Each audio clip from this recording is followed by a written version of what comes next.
नमस्ते दोस्तों नमस्कार बंधुरा केमन आছেন आशा करছি সবাই ভালো আছেন। আজকে নিয়ে এসেছি আমার ঘরের গাছগুলোকে কিভাবে আমি যত্ন করি, কিভাবে জল দেই, কখন কি মেডিসিন দেই, আমার গাছের পাতাটাকে কেন আমি কেটে ফেলেছি সব কিছু জানার জন্য আমাদের পুরো ব্লগটা দেখুন। আশা করছি ভালো লাগবে। মাটি শুকিয়ে গেছে দেখো, দেখে তোমরা বুঝতে। তো আমার খাওয়া দাওয়া সব কিছু কমপ্লিট হয়ে গেছে। আজকে সিম্পল বানিয়েছি, আজকে বেশি কিছু বানাইনি। আর সোনু এখনও আসেনি, বাইরে থেকে আসবে। আর গগন আমি মা খেয়ে নিয়েছি। টম খাচ্ছে না, টম আজকে মর্জি করছে, ডিম বানিয়েছি। যাই হোক, আমি ওকে খাওয়া দিয়ে রেখেছি, ওর যখন খিদে পাবে খাবে। আর এখন আমি কিছু গাছকে জল দেব, ওষুধ দেব, কারণ সব গাছগুলো তো একদিনে পারি না। তো দুটো তিনটে করে আমি রোজ ওদেরকে কেয়ার করি, কারণ সব গাছগুলোকে একদিনে টেনে টেনে বাইরে নেওয়াটা ভীষণ প্রবলেম, কোমরে ব্যথা করে। প্লাস এগুলি তো ভারী না অল্প, আর সোনু থাকলে অল্প টেনে টেনে দেয়। ধরো এই যে এই বড়ো বড়ো টবগুলিকে সোনু বাইর করে দেয়, কিন্তু ছোট ছোটোগুলোকে আমি করব। তো ভিতরে বেশি বড় বড় টব রাখিনি, 4-5টাই রেখেছি। এগুলোকে আমি নিয়ে যাই, কিন্তু কোনো কোনো সময় আমার একটু প্রবলেম হলে সোনু নিয়ে যায়। তো আজকে আমি হ্যাঙ্গিংগুলোকে, হ্যাঙ্গিং যে কয়টা প্ল্যান্ট আছে, মানে সবগুলোতে দিব না, আজকে 3টা দিব। তো তিনটা করে যদি প্রত্যেক দিন ওদেরকে কেয়ার করি, আমার মানে পরিশ্রমও কম হয়, আর প্রত্যেকটা গাছকেই আমি মানে ভালো করে দেখতে পারি, যত্ন করতে পারি। তো চলো এখন আমি 3টা হ্যাঙ্গিংকে কি স্প্রে দেব আমি দেখাচ্ছি। এটা হলো, চশমাটাও পরিনি, অসুবিধা হচ্ছে দেখো। এটা হলো অঙ্কুর স্প্রে এনপিকে, দেখো এনপিকে। এটা আমি জলের মধ্যে মিশিয়ে পাতাতে স্প্রে করতে বলেছিল, আমি যেখান থেকে এনেছিলাম। তো আমি পাতাতেও দেই আর গাছের গোড়াতেও দিই। তো এই এখন হ্যাঙ্গিংগুলোতে আমি কিভাবে দেব চলো দেখাই। এখানে আমি আধা বালতিরও কম জল নিয়ে নিয়েছি, আর এই যে স্প্রেটাকে এখন আমি কয়েক ফোঁটা দিয়ে দিলাম। মোটামুটি 3টা গাছের জন্য দিয়ে দিলাম, বাকি যেটা বেঁচে যাবে অন্য গাছে আমি ঢেলে দিব। এই যে দেখো,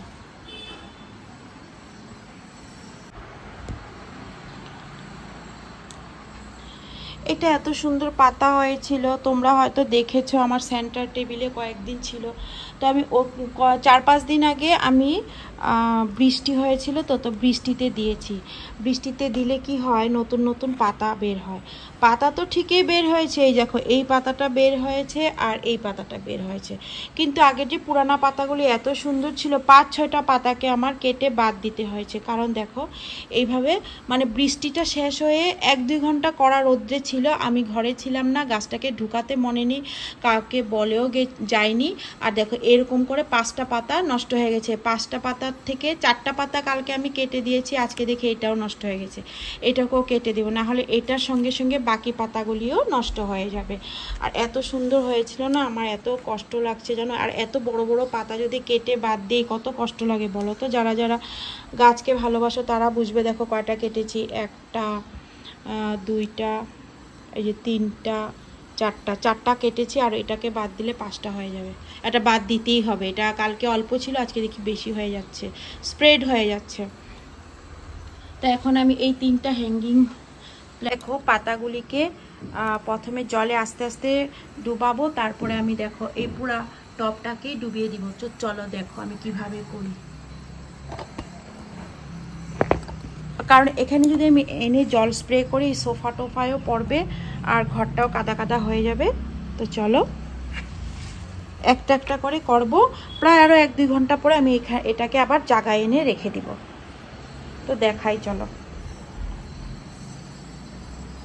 মানে এটা আমার বুদ্ধি, আমি প্রায় কয়েকদিনই করেছি বেশ। আর এটা রেগুলার করি না, এটা মোটামুটি 10 দিন পর পর এইভাবে দিই। তো এখন দেখো এটা আস্তে আস্তে ঢুকে যাবে, আর একদম পাতাগুলিও ধোয়া হয়ে গেছে, আর টবটাও ভালো করে জলে ঢুকে যাবে। দেখো দেখেছ কীভাবে মাটি শুকিয়েছে, দেখো এত রৌদ্র, 3-4 দিন পর পর জল দিল এই অবস্থা। দেখো শীতের দিনে হয় অবশ্যই বারবার দিতে হয় না, সপ্তাহে বা 10 দিনে 1 দিন দিলেই হয়। দেখো কিভাবে মাটি শুকিয়ে গেছে, দেখো দেখে তোমরা বুঝতে পারছো কি গরম।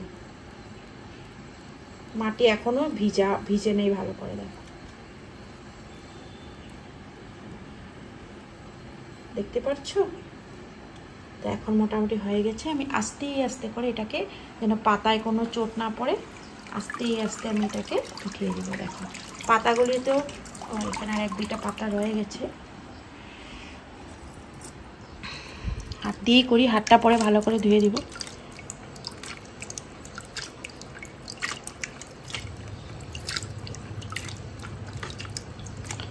তো আস্তে আস্তে এখন আমি এটাকে উঠিয়ে দিব। দেখো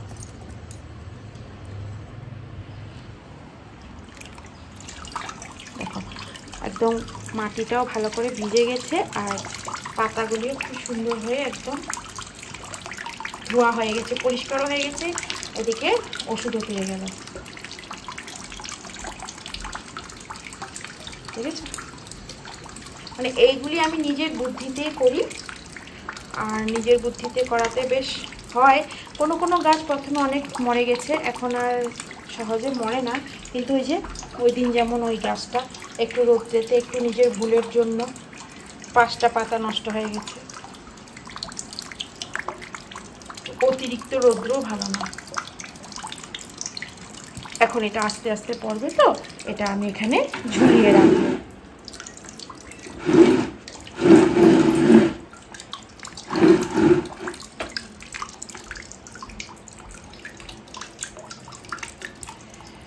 না, ঝুলিয়ে রাখলে আবার দেরি হবে, আমি এখানে এটাকে আস্তে করে রেখে দিই।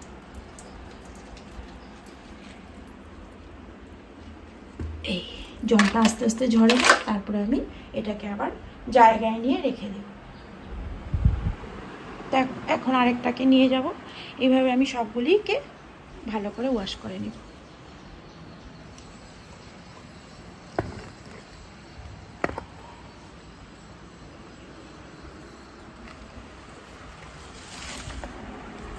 টম যাও বাবা, আজকে ডিমই বানিয়েছি, ডিম দিয়ে খেয়ে নাও, যাও। টম মানে এতদিন ডিমটা খেত, এখন ডিমটা খেতেও ভালোবাসে না। আর রোজ রোজ তোর মাংস দেওয়াটা ভালোও না, না এই গরমের মধ্যে, বলো। আজকে মাংস আনাও হয়নি। দেখো কেমন শুকিয়েছে মাটিটা, দেখেছ? এটাকে আস্তে আস্তে করে ঢুকিয়ে দিই।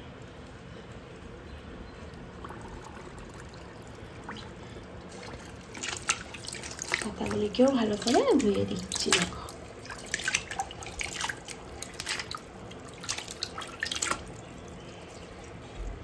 দেখো, তো এইভাবে আমি সব গাছগুলোকে ভালো করে ধুয়ে নিব। লাস্টে যে জলটা বেঁচে যাবে, জল তো পুরাই বাঁচবে, আমি এই গাছগুলোতে দিয়ে দেবো। দেখো এত রৌদ্র, দেখো আমি মানে কোনো রকমই গাছগুলোকে একদম গ্রিন রাখতে পারছি না, কিছু না কিছু প্রবলেম হয়েই যাচ্ছে। এই গাছটা বাইরে ছিল। তো দেখো আমার সবগুলোতে জল দেওয়া হয়ে গেছে। আমি এখন এখানে ঝুলিয়ে ঝুলিয়ে রেখেছি, পরে নিয়ে যাব। জলটা ভালো করে ঝরা হয়ে গেলে নিয়ে যাব। আর বাকি যে জলটা ছিল আমি এই দুটো গাছে দিয়ে দিয়েছি। এই দুটো না, আরও দুটোতে দিয়েছি। দেখো এটাতে দিয়েছি, আর বাকি ছিল যে জলটা, আর এটাতে দিয়ে দিয়েছি। পরে আমি এখানে এনে আবার রেখে দিব, মোটামুটি আরও 1-2 ঘন্টা পরে। এখন আমি একটু রেস্ট করব। তো এখন দেখো বাজে 3টা 25। এখন আমি একটু রেস্ট করব, আর তারপর উঠে তো আমার আবার নিত্যকর্ম শুরু হবে। তোমরা সবাই জানো বিকেল হলে আমার কালেকশনে যেতে হয়। তো একটু না ঘুমালে তো আমি পারবো না, এখন একটু ঘুমাবো, পরে দেখা হবে আবার।